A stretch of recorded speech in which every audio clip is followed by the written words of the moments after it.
My girlfriend tweeted, "He's broke and I'm basically carrying this relationship."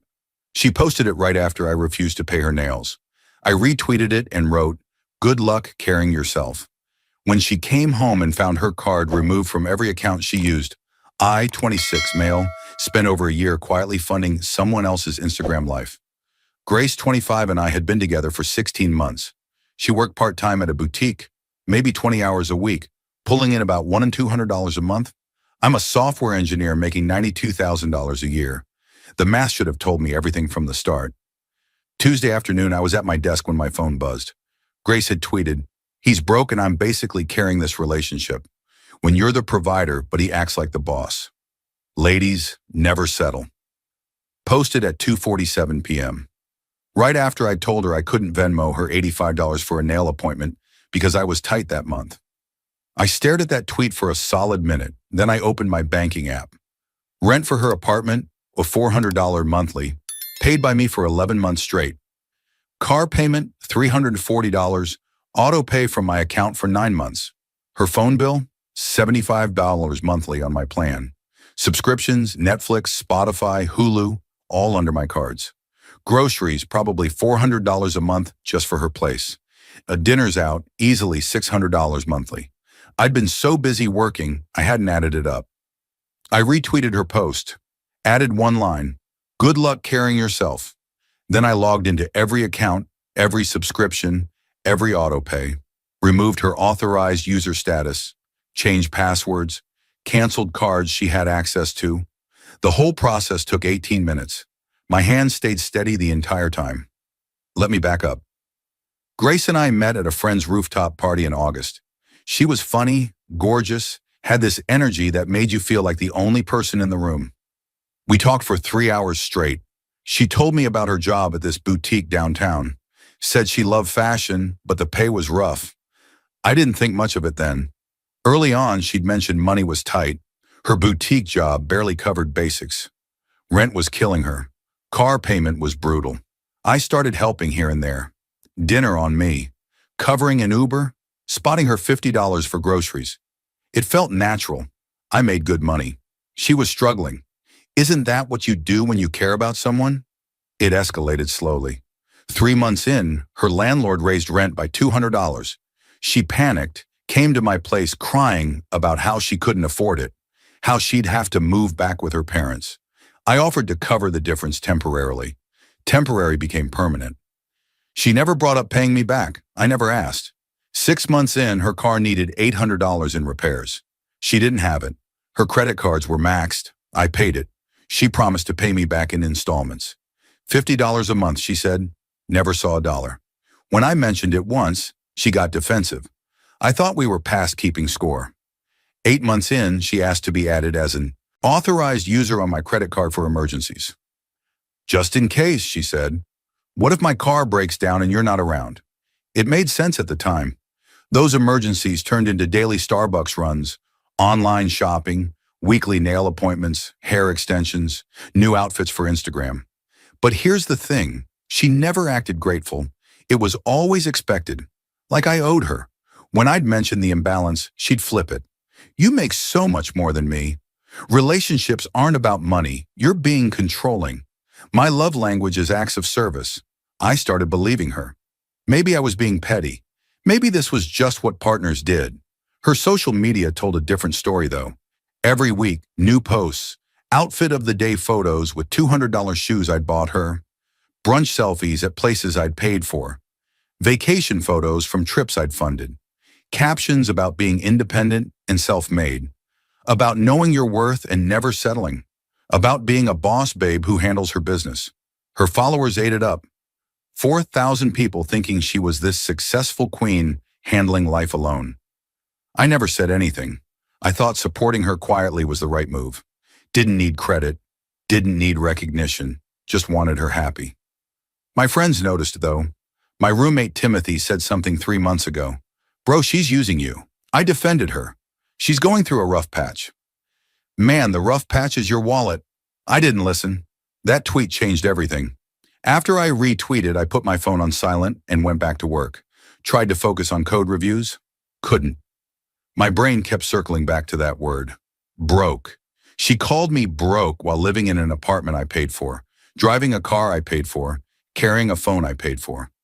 Around 4:30 p.m., my phone started vibrating nonstop. I ignored it, finished my work, closed my laptop at 6 p.m. sharp. That's when I checked the messages. 37 texts from Grace, starting with confusion, moving to anger, ending in panic. Why did you retweet that? It was a joke. Everyone's asking me questions. Steven, answer me. My card got declined at Whole Foods. Steven, what did you do? This isn't funny. I can't log into Netflix.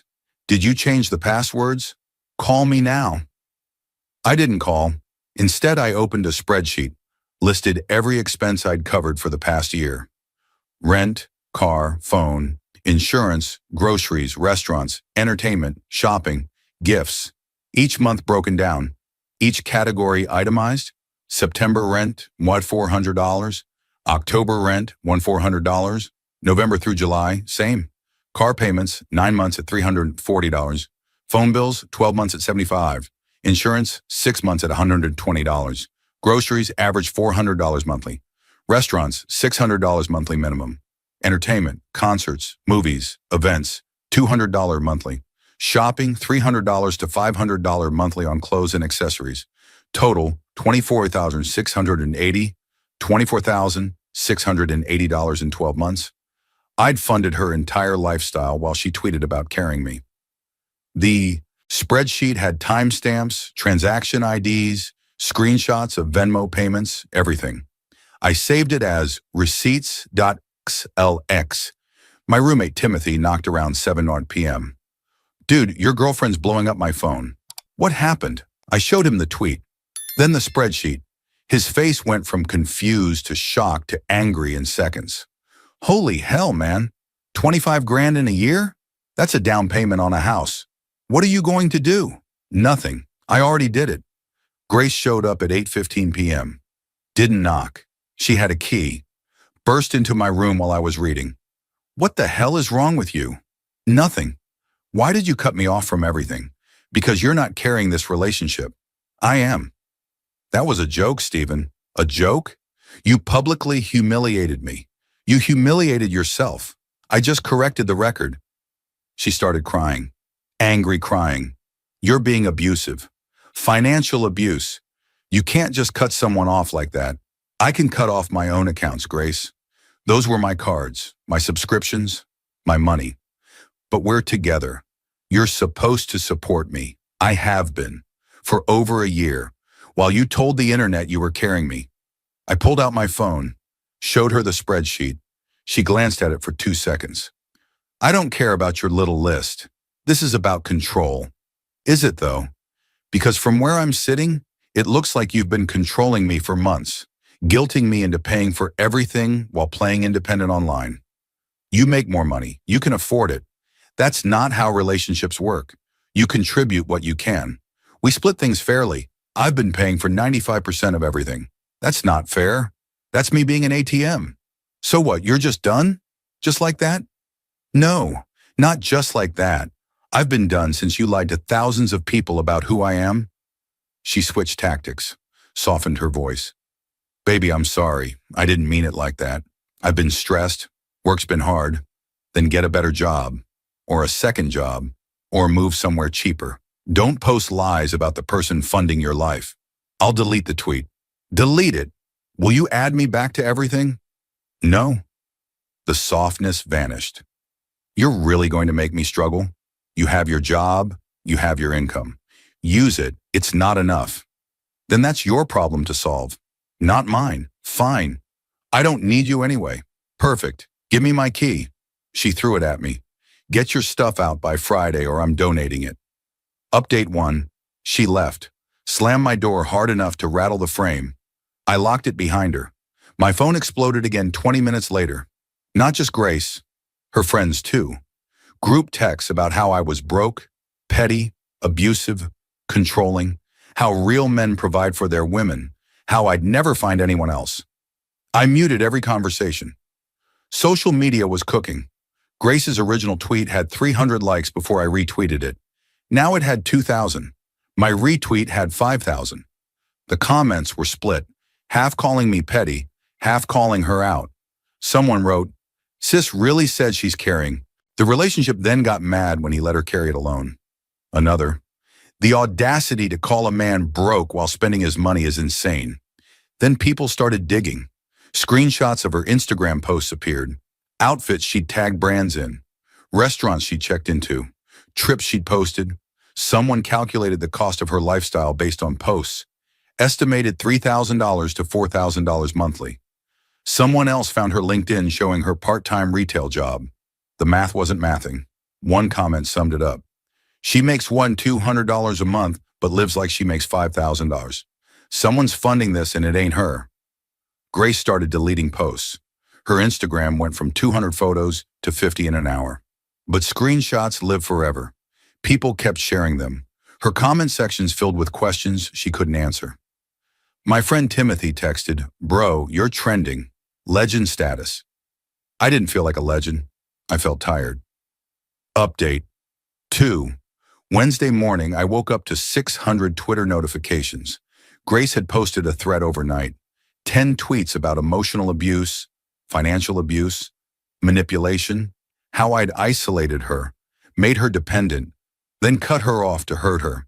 She painted herself as a victim, me as a monster. One problem, people asked for examples, specific examples. She couldn't provide any, just vague statements. Meanwhile, people kept finding old posts of hers bragging about independence.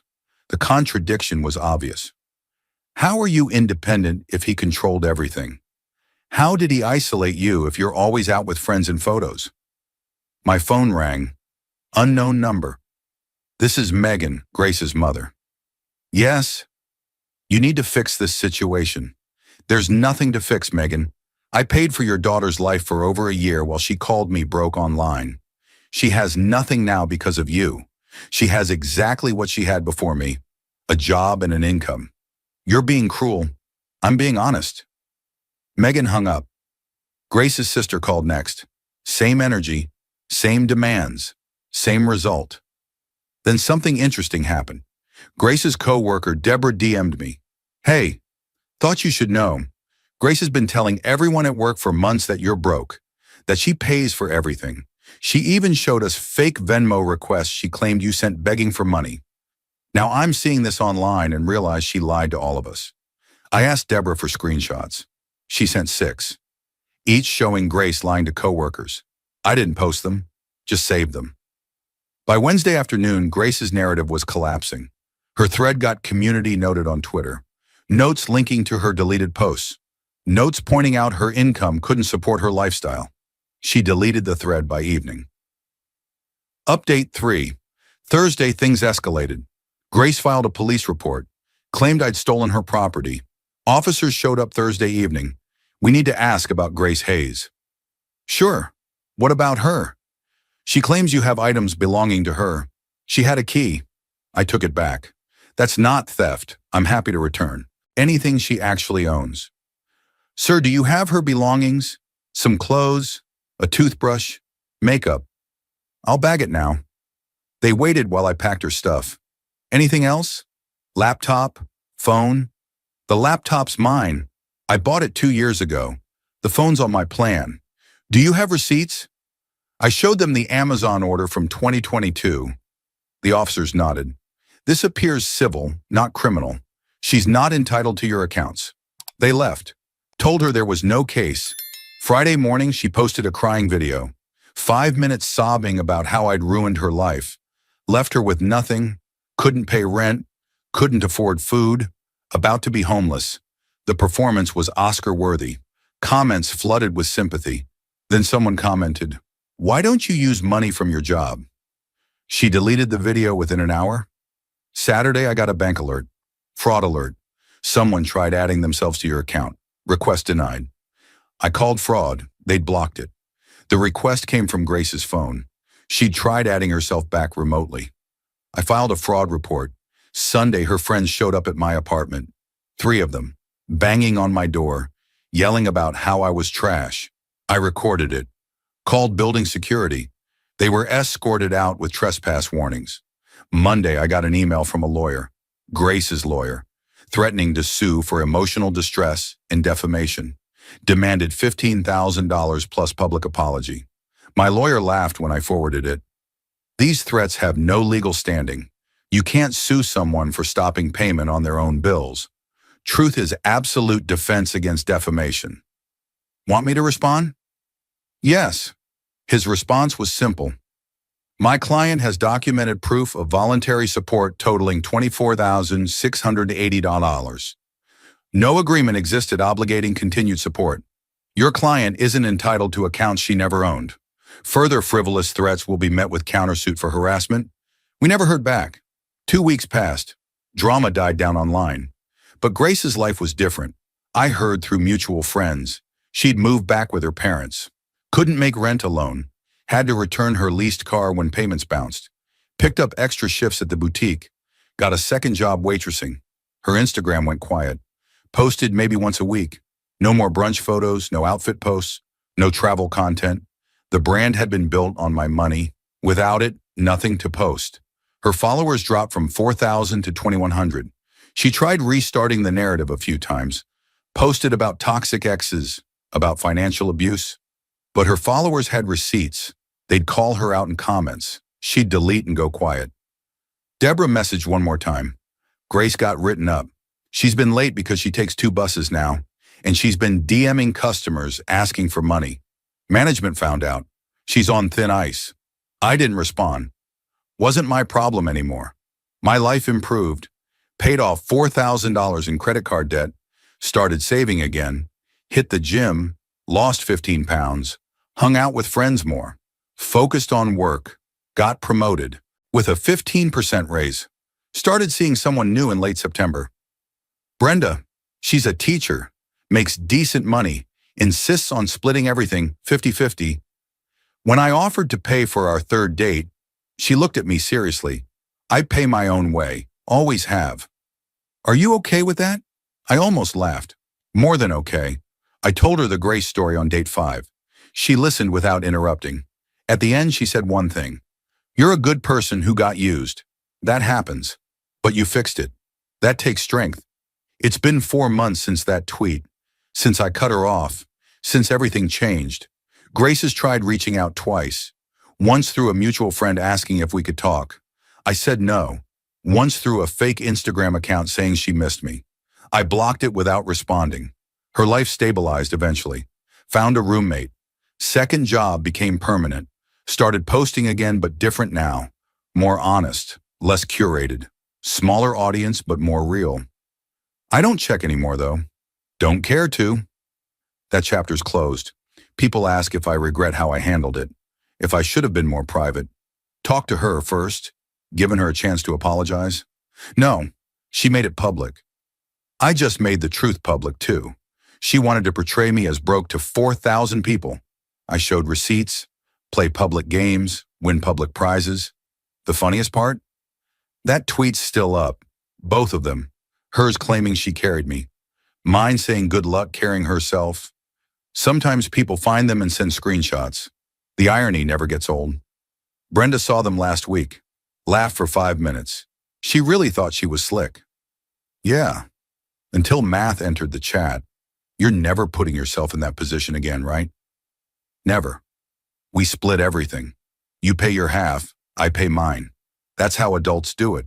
And that's the lesson. Love isn't about who pays more. It's about respect, honesty, partnership. Grace didn't want a partner. She wanted a sponsor. And when you're just a bank account to someone, the relationship was already over. Some people said I was petty, cold, heartless. Maybe. But I was also done. Done being used, done being lied about, done funding someone who saw me as broke while spending my money. The spreadsheet's still saved. Receipts, Excel X. I'll probably never open it again. Don't need to. The numbers told the story. $24,780 over 12 months. Money I'll never get back. But I got something better. My self-respect, my peace, my freedom, and honestly, that's priceless. To anyone reading this who sees themselves in my story, you're not an ATM, you're not a wallet with legs. If someone's taking your money while disrespecting you publicly, they're not your partner. They're your leech. And leeches don't stop until you remove them. I removed mine with one retweet and 18 minutes of password changes. Best 18 minutes I ever spent. Grace, if you're reading this, I hope you figured it out. Hope you learned that independence isn't about Instagram captions. It's about paying your own bills.